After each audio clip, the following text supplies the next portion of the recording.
In this lesson, we're going to be looking at translation. A translation is a slide. When you look at a translation, you are just taking a point and you're sliding along a vector is what we call it. You're going to go horizontally and vertically. Sometimes we put this in what are called arrow notations. That is, you can see here we start with XY and we're going to add a number to X and add a number to Y. Obviously, if it's negative, we're going to move to the left.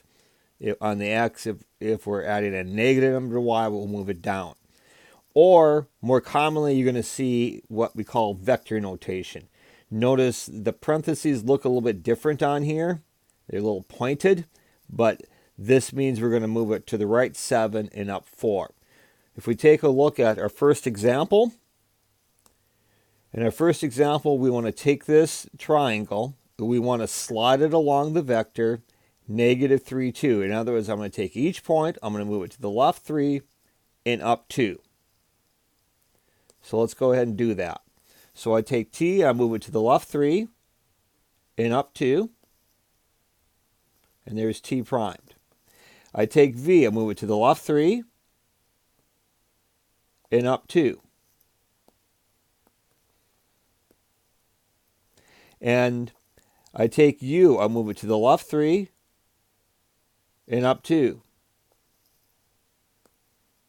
There's U primed. And there is our image of triangle TUV. In example 2, we're going to do something very similar. We're going to take our pentagon and we're going to apply the translation vector -5, 1. So I'm going to take each of these points, I'm going to slide it to the 5 to the left, and down 1. I think I'll start with E. So I'm going to move it to the left 5 and down 1. So here's E primed. I'll do the same thing for N. Notice I'm at 4, 1. So I'm going to move it to the left 5, which will give me -1 and 0. T, that's going to be just directly below N, isn't it?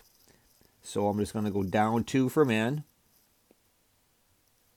And there's T primed. Make my T a little bit bigger there. And then A, I'm at 2, so 2 minus 5 is -3, and I'm going to go down 1. And here is A primed. And then finally, I'll do P primed. I'm at 1, so I'll be at -4, and I'll go down 1.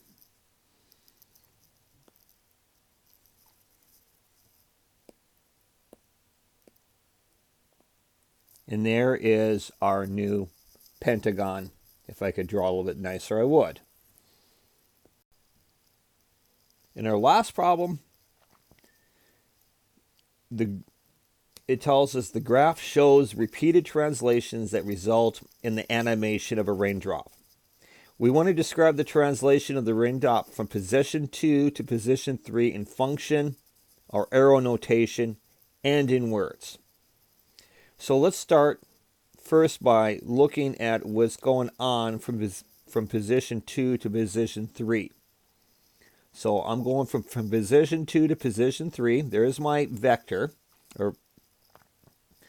Now I'm going to put this in component form. So what I'm really doing is I'm going to the left 2 and I'm going down 3. 1 minus a -1 is 2. 2 minus a -1 is 3. So in function notation or arrow notation, we're going to say xy. And what we're going to do is we're going to subtract 2, so x minus 2. And then y, we're going to go down 3, so y minus 3. That's the arrow notation. And since we're doing words, we'll say left 2 and down 3. Now in example 4, we're kind of going to do the same thing, except notice the directions are a slight bit different. We are going to put this in a translation vector versus, now notice from position 3 to position 4, we're just going down 3, aren't we? So we can just count that. It goes down 1, 2, 3. Or you say -4 minus the -1 is 3. So in vector notation, that's where we use the little pointed parentheses. Notice my x didn't change, so I'm going to put 0 here, and then -4.